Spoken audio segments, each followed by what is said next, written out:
Welcome to Erica Shmerica Reality Recaps. We are going to get into talking about 90 Day Fiance today, Season 8, Episode 13. So, just in case you haven't done it yet, please make sure to subscribe to my new YouTube channel. Also, if you hit that bell, it'll give you notifications for when I first post any videos. First up today are Big Mike and Natalie. So Big Mike and Natalie are still kind of hanging out on that truce that they had from last week. No more fighting for just a hot minute, and they had to put everything aside because it was Uncle Bo's birthday. Uncle Bo's birthday. I wish I was there to celebrate personally. But they even invited Tamara, the neighbor from down the hill, to come, who was holding hands with Uncle Bo. Do we think there's something going on? The most stylish man in the world has got a new woman. So Natalie seemed to be in good spirits. She was jumping up and down. She sang happy birthday to Uncle Bo. And she didn't even seem to mind that Mike and Uncle Bo were doing shots. She let it slide. Then after that, we saw them go fishing. Just Mike and Natalie. They were out fishing. Squim looks beautiful. Never been, but looks beautiful. Mike was showing her how to catch a delicious bass. And of course she had to bring up the topic to check in and see how the relationship was going. So Mike seemed to be softening, but he wasn't done having the upper hand just yet. I think he's really enjoying putting Natalie through. In the meantime, after that, we saw Natalie go dress shopping. Unfortunately, her mom was still in Kyiv, so she couldn't be there. But they did have her via satellite on the phone so that she could see, Natalie trying on all of her dresses. She went with a Little Mermaid style. Not my favorite for her, not gonna lie, but she seemed to like it, and she picked one that she really liked, and she was like skipping and bouncing around, all boingy like she loves to do.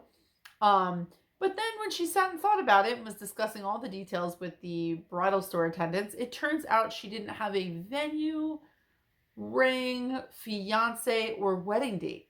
So the wedding dress may have been a bit premature.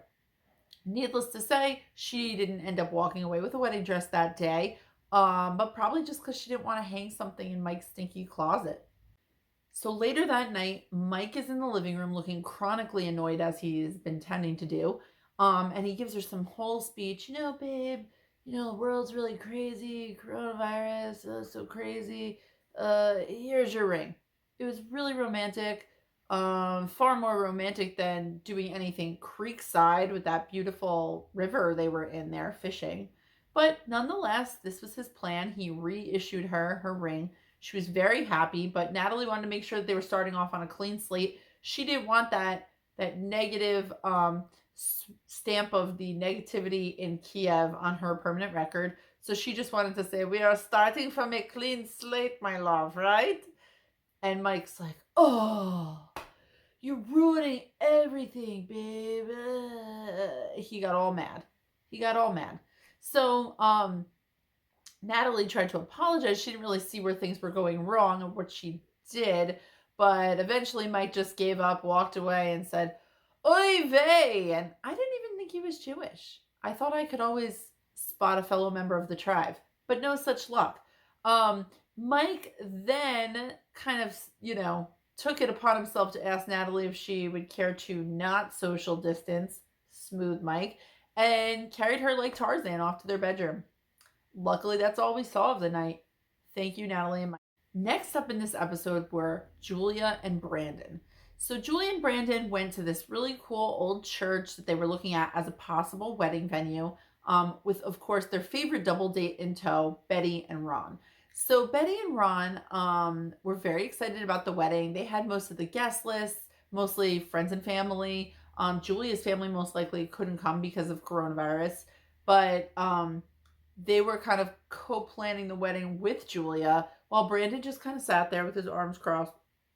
Big man, just kind of moody, like an angsty teen. Somebody hand him a Snickers, not having a great time. So the people at the church were very accommodating. They were telling Julia like all the specifics of what was going to happen. And it turned out that Brandon really didn't care. He acted aloof. He acted like he had no idea what was going on. And when they went to discuss the date of May 9th, Betty kind of brought up, well, it's Mother's Day weekend. But Julia said, Brandon, tell them why May 9th? And he was just like, I don't know. Girl's crazy. She's got favorite numbers. I don't know. I'm just here. So it turns out that that was, of course, the first day that he had sent Julia a message online when he had saw her and said, you look like my future wife. So this was very meaningful to her. Of course, if it was Mother's Day weekend, there's a good chance he was like at IHOP with Betty while he was like emailing Russian go-go dancers. And that's a whole other conversation for a whole other time. Anyway, so Julia kind of sat in the back of the church, pouting a little bit, very upset. Brandon went to comfort her and just kind of admitted that this whole thing was her fantasy, her female fantasy, but her fantasy. Um, which probably, if it was a fantasy, it should include a few more abs. I'm just saying. But his own fantasy was really just the naked hot tub part, and he could care less if they have a big wedding ceremony. So we'll see. Hopefully things will lighten up, because I don't personally want to be the one to tell Betty if a wedding's not going to happen. I don't think she's going to take it well. Next on the list are Team Tarzal. So Team Tarzal's still a bit of a snooze fest, but this week we got to see Tarik taking his garbage to the dumpster. I'd say it's an improvement. Unfortunately, he didn't take a lot of his home decor with him to the dumpster, but that's a whole other story. So he was packing things up when Hazel came up to talk to him, to have a talk. Of course, because she's feeling a little insecure, since she can kind of tell that Tarik still got a thing for their ex-girlfriend, Minty, who they both call Menti. It's like Mentos or Mintos. I don't know. Menti. So Tarik denies, any further conversation with Menti, except for what he's told Hazel about, checking in with her, making sure she was good because of COVID. But Hazel still feels a little insecure, feels like he has some feelings for her, which he kind of does. So Tarik feels like they just need to put everything aside because their wedding's coming up, and he has to go tux shopping with his friend. I'm not really sure why he can't just wear that powder blue Dumb and Dumber tux that he wore to the airport to get Hazel. Maybe it was a rental. I digress. So he goes tux shopping with his friend. He's trying on some tuxes, maybe a little white tux, not really sure. Still wasn't sure if they actually confirmed that they were going to get married at the psychic center. But anyway, he told his friend that he was shopping with about Minty and about his fight with Hazel and Hazel's trust issues. And his friend, of course, agreed that talking to their mutual ex-girlfriend behind his fiance's back is probably a bad idea. So I think everybody else is on the same page. If they're paying attention, if they weren't like using the bathroom or getting a snack or fast forwarding. Anyway, can't wait to see the wedding of the century, Team Tarzal make their big. Next we have Amira and Andrew. So Amira and Andrew are talking for the 3,000th time about their new idea for Amira to go to Serbia so she can quarantine there and then go on after that to the United States to be with Andrew, but also more importantly to be with Sephora, her one true love. So Amira has some reservations about going because she just feels nervous to be traveling by herself, especially given her previous detainment in the Mexican detention center. Though we didn't hear that much about that. But Andrew's pushing for it. She kind of would prefer to wait, but she agreed to go through with it. So, she's in the car, she's on her way to the airport, she's crying. She's like, I don't know, I want to go here, I just want to be there, and I have to go to the detention center, and I don't know, in Serbia. It makes me so nervous. I don't want to stay in a hotel. I don't want to watch movies with subtitles. I just don't know. I think they have food like in Moldova with the jello, and I don't know. She was very upset about it. So she got to the hotel in Serbia after her journey there. The hotel, ironically, was called like the Privilege Inn or something like that. I mean, the camera did a little shady like shot of it because it was very ironic. And she's very nervous to sit in a room and watch movies and go on her phone and hang out for 2 weeks. Maybe order some room service. We'll see about that. Exciting stuff here. So, Andrew, of course, calls her on video call and he's like, hey, baby. Hey, baby. He didn't have his mug with his face on it this time, but he was working his angles. So yeah, that's all with them. That's all that's so far happened with them in general. So we're gonna see what happens next week. If she ever makes it to find her favorite shade of lipstick or highlighter at Ulta. And best of luck to her. Then there were Yara and Jovi. So Yara and Jovi this episode seemed to actually be having a good time together for a change. I mean, they're always so cranky. But they went to Mardi Gras and they're having fun. They're getting some beads. Everything's going well. Yara didn't even have her jacket slung over her shoulders. She actually looked to be having a good time. Yara and Jovi's mother, Gwen, went dress shopping so that Yara could find a wedding dress for her fabulous vacation to Vegas where they're going to be getting married. And she tried on a lot of sequin numbers, some with cleavage, some with a big slit. Gwen was really supportive. She was getting really upset and emotional because she wasn't sure if she was even invited to the wedding.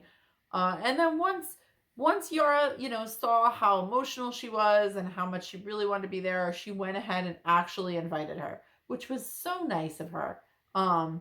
Since she did throw them an engagement party and everything else and, did give birth to Bon Jovi after all. So anyway, next scene we see Yara and Jovi leaving an urgent care center where it appears that Yara had slipped and fallen. And being that she's pregnant, she had previously had a miscarriage, this was really scary. So they went home and Jovi was actually tending to her. He was being really sweet and very nice, and he really, really cared. Except for the fact that it was the same day as his bachelor party, which was something he's been training for his entire life. So Yara was actually gracious enough to give, the green light to Jovi to go ahead and go leave her and go on his bachelor party with his two friends, even though he hadn't packed and they were leaving in the morning for Las Vegas. I'd say that's pretty standard boy MO, wouldn't you? So anyway, he went out with his friends. They met up on Bourbon Street. They're drinking hurricanes. They're taking shots. They're just drinking from bar to bar. Even after he promised Yara he'd have a few drinks and only be gone for 1 or 2 hours. Okay, we all knew that wasn't going to happen. So then they went to the Penthouse, which was a clothing optional female dancing establishment. If you want to be classy about it. If I have my jacket slung over my shoulders, that's how I would say it. Also known as a strip club. So they went in and Jovi's friend Kaz was really egging him on. They were making it rain. They were doing shots. They were having a great time. So anyway, we see the night close with Yara calling. Jovi's got some girl sitting on his lap. He can't hear her phone because of the music. He can't feel it vibrate in his pocket because the girl's on his lap. And then Kaz pays for them to go upstairs to the champagne room. And then the previews for next week show Yara back to her regular pissed off state. Not even wanting to look at Jovi. Back to Jovi and kind of hating him. And it's supposed to be their wedding. So we'll see what happens. I really look forward to seeing what went on at that bachelor party. And can't wait for next week. Then we got to see Rebecca and Peepaw Zied. So after last week, we left off on a tense note with Peepaw Zied and Rebecca fighting. Pretty much about Ramadan, because now Zied dropped the bombshell that he can't get married during Ramadan, which is an entire month. And if they're not married, they can't even stay together in the same place. I'm not really even sure if they could maybe just put up a fake wall or some kind of partition or maybe a garment rack with a fabric draped over it, and that would count. They can stay on either side in the Georgia Detention Center. Not really sure. But regardless, he's walking over to Joella's Chicken to see Rebecca at work and grab a little lunch. Strutting down the streets of Georgia in his like he just stepped right off the pages of the International Mail catalog. He's got his shiny shirt on, his tight red pants, his red sneakers, his hair's all floofed up. He is ready to go. So he got there. Hopefully he got the senior discount now that he's a grandpa on his lunch. And he and Rebecca stood there talking outside of the chicken establishment, discussing what they're gonna do. So it turns out that her daughter Tiffany and soon-to-be son-in-law Micah are moving, so Zied can't even go and stay with them. So now he's gonna try and figure out leaving. Rebecca's just all nervous. She feels like this is just coming at a strange, hearing about all this is coming at a strange time, being that Ziad didn't seem so religious or seem so beholden to his traditions of his religion when she went to visit him, because they stayed together at a hotel and they weren't married, and because other things people so much in love do before they're married that there's so much not supposed to do. So still kind of left this open-ended. Hopefully they'll be able to work it out. Hopefully whatever happens, we'll just get to see Zied go turkey hunting, because that's all I personally care about. But we'll see them next week. And last for this episode, and quite the grand finale, are Stephanie, no more Daddy Ryan, but new cousin Harris. So Stephanie is just traipsing about the resort wearing this like giant, it looked like Shaquille O'Neal's undershirt. It was just like a giant white V-neck shirt. And she's kind of like out of it. She's holding Harris's hand. They're walking, and they went to sit at the restaurant at the resort to discuss what has just transpired in the last few hours. Stephanie, after maybe Harris was all showered and nice and, was familiarized with the glow-in-the-dark selection, I think they had a beautiful evening together. And she now has very deep feelings for him in the last 45 minutes or so. So they're talking, and Harris pointed out that he's always said that Ryan was manipulative all along, and that Stephanie should be careful, and that she needs to be loved and cared for properly, whatever that means. And Stephanie's like, Ryan, Harris, I think you're right. I think you would look great in Michigan. I'm thinking I'll take you to the M&M 8-mile tour. You'll come to work with me. It'll be great. I'm thinking this is great stuff here. We are very much in love now. Forget about Ryan. Don't care about Ryan. I am just so excited to be with you, Harris. Harris, yes. They're probably even going to hula hoop together. Of course, she did note a few red flags, like the fact that I believe Harris is technically married, though it seems that Harris and Mrs. Harris are on the outs right now, although they have 3 children together. But in the words of Mama Asuelu, I don't care about the kids. That's pretty much what he said. So yeah, things are looking promising. I'm sure she's just gonna call up immigration, get Harris right on that visa. We're gonna just scratch off Daddy Ryan. We're gonna put Harris right on there. He even responds to Ryan, so that makes things easier. And hopefully, they can just pull the old switcheroony, and we'll just get Daddy Ryan in there. The cat won't even notice. Everyone will have a key lime yogurt, and it'll be great. Can't wait for more on that. Thanks so much for joining me, and make sure to go ahead and click that notification bell so that you can get notified when I post more videos, because I will be doing that shortly. Also, if you want, check out my website, www.ericashmerica.com, for more of my written reality recaps and anything I just feel like rambling about. Bye guys, have a good week.